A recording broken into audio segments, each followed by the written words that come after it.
Hey everyone, this is Kyle Lamont, the founder and host, with a quick update. Concert Cast and the production company Good to Go Studios are now part of Vemorii, a platform dedicated to gig tripping and concert culture, made for fans who go the distance. You can learn more about Vemorii at VEMORII.live. Here is where you can also subscribe to our new talk show. It's called Concert Chat, and it's the only video podcast reviewing music venues and the performance immediately after the encore, all from a car parked outside the venue. It's a ticket holder tell-all, but now for the origins of Vemorii. Concert Cast, the only immersive travel podcast recorded from on the road and inside the music venue. Thank you so much for listening, and I'll see you out there. Hey, I'm Kyle Lamont, and welcome to a bonus episode of Concert Cast. In this episode, I'm sharing some previously unreleased interviews from 2013. Travel back in time with me to Phoenix, Arizona to meet the people and explore the places that have now defined this city's vibrant concert culture.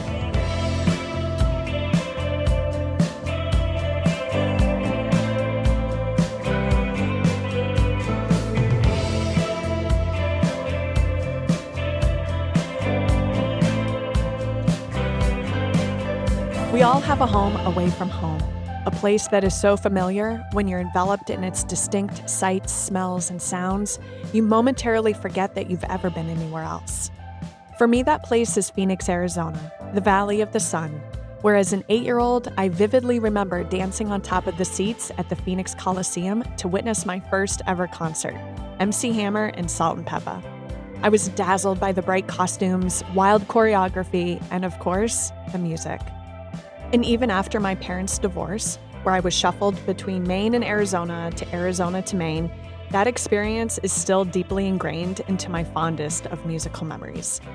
And to this day, I return to the Phoenix desert to escape the coastal Maine winters, which makes me a snowbird. I come here to revitalize myself through meditation and swimming in tranquil blue pools. And even though it's the 5th largest city in America, Phoenix has been forever considered a layover town. For the longest time, with the exceptions of historic venues like Rhythm Room, its music scene has been as desolate as the Sonoran Desert. So for most, there were few reasons to even venture downtown. But that's completely changed, largely in part of a music venue and restaurant called Crescent Ballroom. Owner Charlie Levy repurposed an old auto repair garage into a jaw-dropping locale. In many ways, the Crescent Ballroom has been a catalyst for cultural change and a thriving music scene across downtown Phoenix by attracting the best touring musicians as they travel between LA and Austin. In this episode, I had the opportunity to talk with Mike Rempel during his time with the band Lotus in the Crescent Ballroom's green room. I had a chat with the famed architect, Will Bruder, who shared his wisdom of what makes certain public places so magical. And I even got to take a deeper dive into the meaning of a home away from home with the members of Dead Winter Carpenters, who were playing at a music venue off the beaten path called Last Exit Live. I love Phoenix. It's so nice to be outside at night in such beautiful weather. We have been here at record highs, though, 120 degrees. That's Jenny Charles of the Dead Winter Carpenters commiserating over an especially hot stretch of Phoenix's well-known summertime weather, which is significantly different from their home base of Lake Tahoe. Sometimes when you have to travel through night to miss the hot temperatures so your bus doesn't overheat and die on you, then, that's a little rough, but I do love Phoenix. I've grown more of an appreciation for it over the years, I think. At first, it was kind of like, you have to really get to know a town before you can judge it, and it's hard to do on the first 5 times even, because we usually show up, go to the venue, sound check, and go get dinner somewhere, and then we play, and we drive all day, so we don't really get to experience the town. And there's so many things that Phoenix has to offer, and they have a great music scene too, I think. So yeah, I love it. The manager of Crescent Ballroom knows a thing or two about why downtown Phoenix has become such a draw. Obviously, being so close to the light rail and having a restaurant that was linked so strongly with some of the other strong downtown people like Chris Bianco and Tucker Woodbury. who are other local restaurateurs. Really kind of helps create something where people really want to be here. And I think it also makes them really want to go to other places. People are like, where can we go next? We're not going to be the type of people that say, oh, you should stay here. You know, it's always like, you know, let's head over to Bikini Lounge or Seamus or Lost Leaf. You know, we're creating murals around town, and you can definitely tell that people are creatively inspired much more than they used to be in the past. I mean, it definitely, you know, there's definitely been a trend in the last 5 years for people wanting to be downtown, and this is obviously the creative nexus. Mike Rempel, the guitarist for Lotus, has a special place in his heart for Phoenix, too. It's great. It's fun. It's different. It feels different. Every place feels different. Being in Phoenix, you know, like we've said, I have roots here, so it's that part in particular. It's a homecoming of sorts, and my parents are going to be here tonight, and so that's a whole other level of it being special. Like, you know, I'm super grateful to them. They've supported me so much over the years. And since he's accustomed to playing at much larger music festivals and venues, I wanted to know what it was like for Mike to play at a more intimate spot, especially if it's for their first time. So what is the relationship like coming into a new room?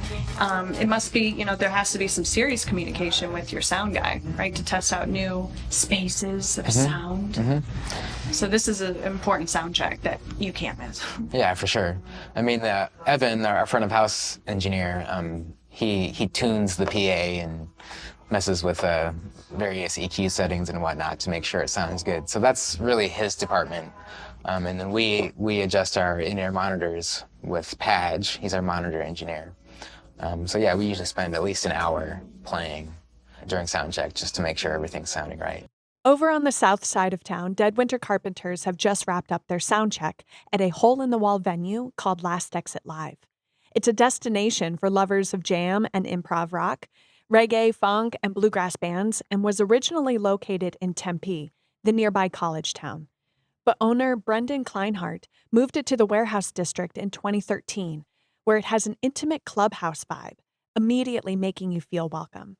They've got a sizable outdoor patio, and the band's green room is actually a real Airstream trailer. So as Dead Winter Carpenters stop by to perform and promote their newest EP, Dirt Nap, they give their tired tour van a rest and stretch out on the patio. And then, I mean, you guys are practically everywhere this spring and summer. It's out of control. Like, how many miles have you put on the van? Well, I know we got this van that we have now with about 62,000 miles on it. Now it has 213, so we put 150 in the last 3 years. Wow. So 50,000 to 60,000 a year. That's Jesse, the guitarist, and for those keeping track, their mileage equates to going more than twice around the earth. There's a lot of big country out there, a lot of mountains and snow-capped mountains and rivers and different wildlife and stuff, and I really enjoy all that stuff. And I think, yeah, depending on what moment and the mind frame you're in, anything can come from that. I always enjoy seeing the trains come by and trying to race them while we're on the road, you know. And So I asked him if he writes his songs on the road. I think the ideas are formulated on the road, but for me personally, it's hard to sit down and write while I'm out on the road. I usually try to gather any ideas or quips that I've come up with on the road and sit around when I'm home and hash them out more. Maybe after a couple days rest, you know. Right. Jenny, who happens to be Jesse's wife, knows exactly what he's talking about. One of my first songs that I wrote was, I started in Virginia, and the first line of it is, Virginia is for lovers, you know? So it definitely inspires you to be touring on the road and see different landscapes and mostly have different experiences that you can draw from to write material. And to Jenny, performing and living on the road as a bluegrass musician, especially as a female bluegrass musician, has a much deeper meaning. Bluegrass is pretty male heavy. Do you ever have like moments where you're just like, you look around, you're like, there's a lot of dudes here? It's always a sausage fest. It really is. It's interesting because traditionally with our line of music, women were the ones that brought the music here from across seas because they were at home and they were the ones that carried the music and carried the music tradition through.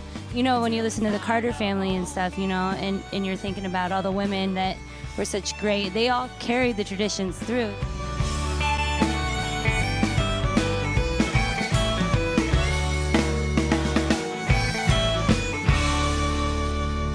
And back at the Crescent Ballroom, the manager shares her stories of concertgoers' first impressions of the ballroom's architectural transformation. In 1917, the Crescent Ballroom's building was actually built as a car garage on the coast-to-coast Dixie Overland Highway. Now it offers an outdoor performance patio, open rooftop, 7,000 square feet of indoor performance space, and an in-house restaurant serving some of the best Mexican food around. And they're just astounded by how different it looks. And it's awesome for people to like look around and go, huh, that's what you did with that. You know what I mean? Like it's something that we had an old architect that had come by and he's like, oh, I took a look at the building a couple times. I always wondered what you'd end up doing with it. And he was just so in love with it and just like wandering around going, huh, that was a good decision. Like all those like design aspects that you did are really, really cool. And I think with us having the ability to shut off the ballroom from the lounge, have lounge music as well as ballroom music is super important, and also like part of the allure of Crescent is that you don't have to go in the ballroom to have a good time. You can still hear the music, you can still have a band or a DJ out here, and it's also kind of shows the mixed usedness of this facility. We're not just a music venue, we're not just a restaurant, we're not just a bar, we're a little bit of everything. It's a wonderful repurposing, and it's a very nicely scaled concert venue that really brings the smallest to the largest venue into the energy of the performers on the stage. And it's been a magical addition to our community. That's Will Bruder. He's the acclaimed architect of the Burton Barr Library in downtown Phoenix, a place I love to go to whenever I need to get some work done. The building is awe-inspiring. The symmetry, the multitude of rooms and galleries, and a fun glass elevator are just some of the reasons why this place is a destination. Can you take me to the room where you first designed the Phoenix Library? Well, it's not about a room, it's about a journey. And the journey is about listening.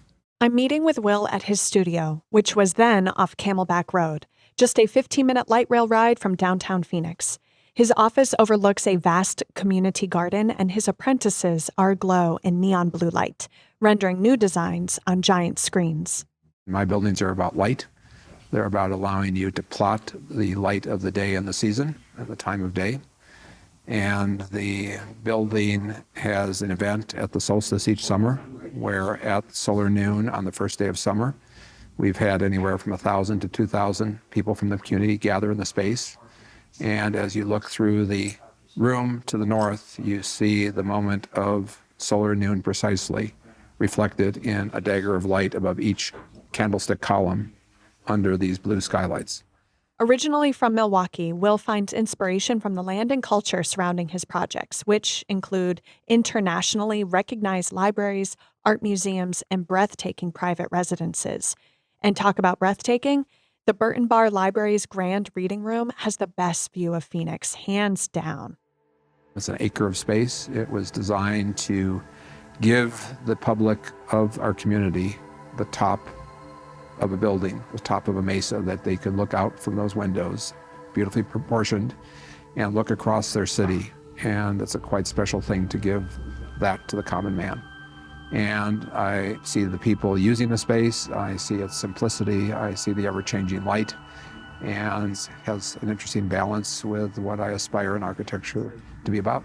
And when I feel the emotions evoked by his building's patterns and overall vibe, I can't help but wonder about the relationship between music and architecture. But, architecture really is frozen music.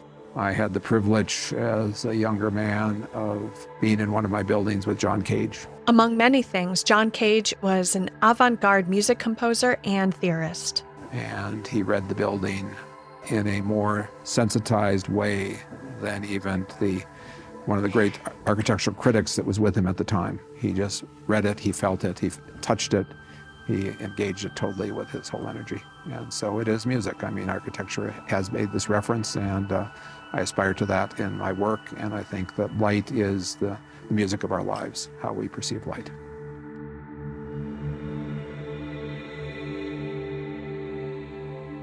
Though Bruder admits he didn't take much time to go to concerts during the rock revolution of the 60s, there was a day when the revolution came to him. It was March of '68, and I was sitting in the drafting room as an apprentice to Paolo Solari. And everybody was saying, it's him. And I looked to my right out the circular window, and I saw some strange fringe boots of suede at the ground level. And as I looked up to the round window above me, smiling at me was Jimi Hendrix. He had just performed at Gamage. I had no idea who he was. That was before he burned his first guitar. But you'll never catch Jenny from Dead Winter Carpenters burning her fiddle, which reminds me to ask her. What is the difference between a violin and a fiddle? You can spill more beer on a fiddle. There's really no difference. Back in the day, they used to shave the bridge down a little bit where the strings rest. They used to shave it down and give it kind of a warmer, kind of deeper tone.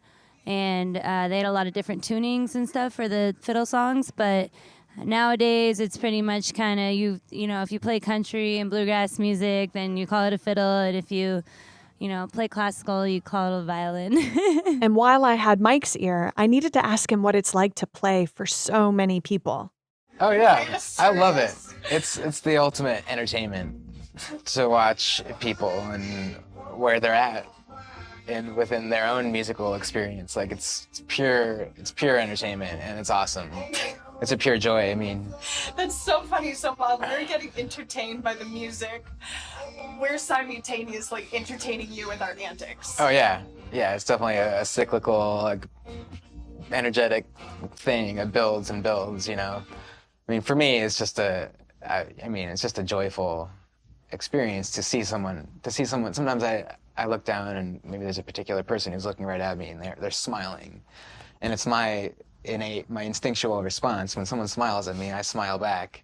So I'm smiling, but then I realize like it just spreads across the audience, you know. And as I look around the Crescent's green room, which is in fact completely green with a nice leather couch and completely stocked refrigerator, I ask Mike, of the hundreds of green rooms that he's been in, if there are any that stand out. Well, yeah, we were just in Richmond, Virginia at the National, and they have what would be considered an epic green room. It has a sauna, a hot tub, a pool table. There's several lounges up there. I don't know, it's kind of ridiculous, a little over the top, but it's nice. When Lotus takes the stage at Crescent, I'm standing in the back of the house on top of wooden bleachers, just like the ones at a high school gymnasium. From there, I like to scan the room like I'm a camera lens, starting with a wide view, and then throughout the night, I slowly zoom in to the front of the stage. Tonight, they open their set with Break, Build, Burn. And when the beat drops, the room lights up and the crowd is pulsing. It feels like the room is levitating. I take this all in from up high and then start to squeeze my way into the front, just in time for them to play Livingston Storm.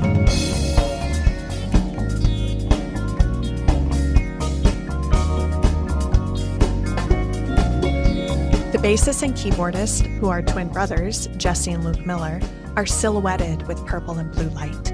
The drummers, Chuck Morris and Mike Greenfield, wear soft smiles.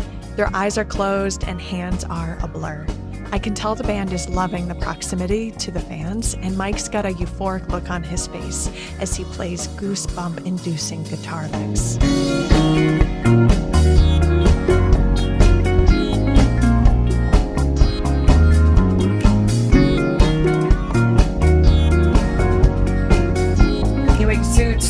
Emotion, man, when you play the guitar.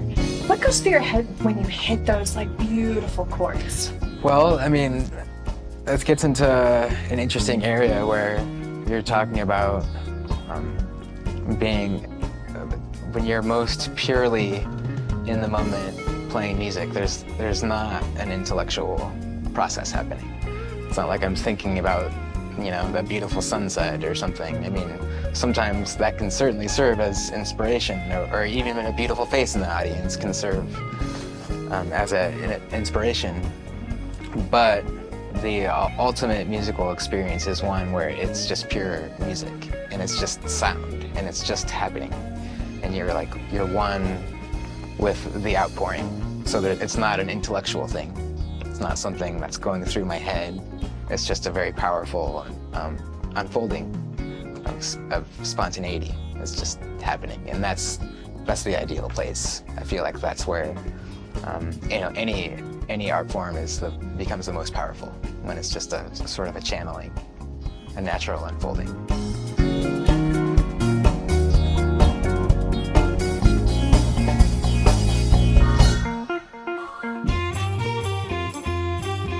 Back over at Last Exit Live, the lights go down and Dead Winter Carpenters take the stage. They open up their set with their song Cabin Fever, a foot stomper. People are hooting and hollering, hopping around. It's nuts. Stranded on this laundry road, I feel the first drops of rain. Cooped up in these cabin walls will drive a man insane. Well, everywhere that we may go, people seem to think we're strange. We get drawn in by the city lights, well, everything looks the same. Welcome home, my dear. We've come such a long, long way.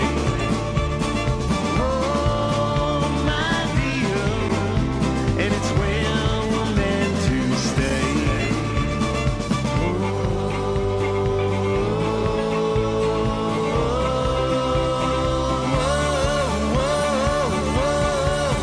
Cabin fever.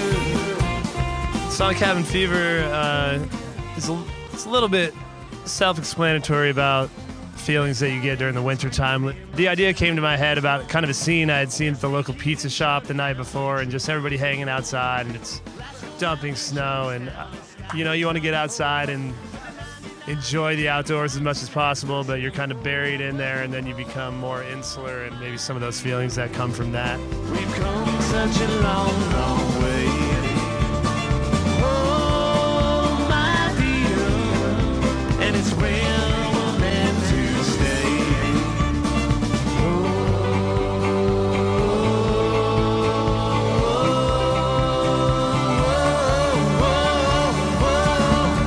Cabin fever.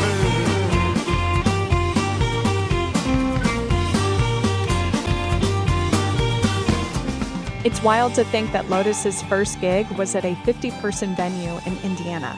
They've since toured the entire U.S., playing at some of the most historic spots imaginable, and even across Europe and Japan.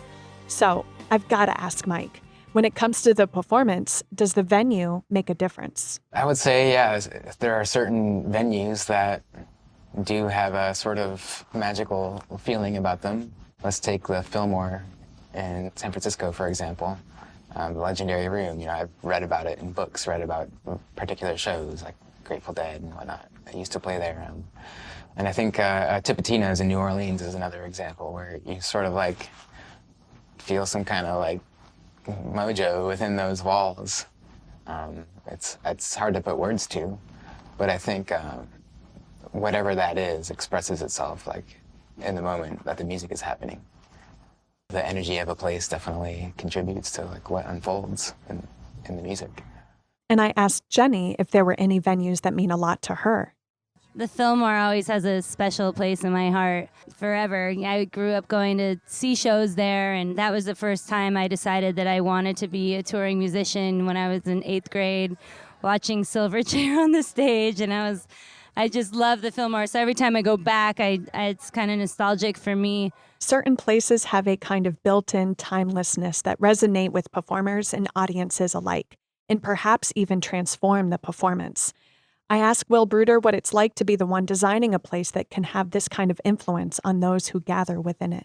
I've had the privilege of creating in my own hometown a iconic landmark. It's a building that has a natural quality of, it's a comfortable modern building, which is against people's expectation of what modern's about.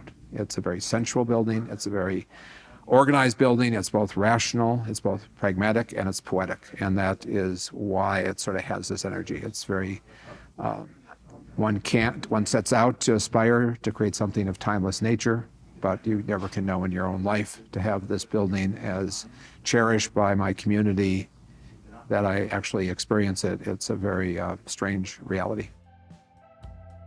So let's hear it for all the designers, venue owners, and architects who create these sacred spaces for us to gather and experience the timeless force of the live music performance. And as time passes, it seems that everyone and everything evolves. Mike Rempel is no longer with Lotus, but he's still making music now under the name of Rempel. In addition, he works as a personal coach, hosts guided meditation classes, and teaches courses in mindfulness. Architect Will Bruder's studio has since moved to Portland, Oregon, but his current work in progress is the highly anticipated Palm Court Tower, a 29-story multi-use building in downtown Phoenix, which will give its new tenants a fantastic view of the skyline. Jenny and Jesse are raising their new baby while they play music on the road with Dead Winter Carpenters. Crescent Ballroom has added a new dining balcony to their patio, and both Crescent and Last Exit have weathered the pandemic storm and continue to enrich the local music scene. Downtown Phoenix now boasts 2 more music venues opened by Charlie Levy called Van Buren and Valley Bar. And in general, there's just so many more new bars and restaurants to check out here. As for me, Phoenix is still my home away from home, and since that MC Hammer concert, I've been able to build so many more new music memories at these venues. I've always known that Phoenix is more than just a layover town, and I'm excited that people are making Phoenix, the Valley of the Sun, a live music destination. This has been a Good To Go Studios production, created and hosted by me, Kyle Lamont, and made on the coast of Maine. Subscribe to ConcertCast wherever you listen to podcasts, and find us online at concertcast.live. And make sure to tell your favorite concert buddy about our show. Our writer in this episode is Jim Piccarello, and our editor and engineer is Pete McGill. From Dead Winter Carpenters, the music heard in this episode is Find Your Home and Cabin Fever from their album Ain't It Strange. And from Lotus, Nugs.net recorded their live song Break, Build, Burn off their album Build, and also Livingston Storm from their album Nomad. Special thanks to Crescent Ballroom, Last Exit Live, Will Bruder, Mike Rempel, Lotus, Jenny and Jesse of Dead Winter Carpenters, and thank you for listening.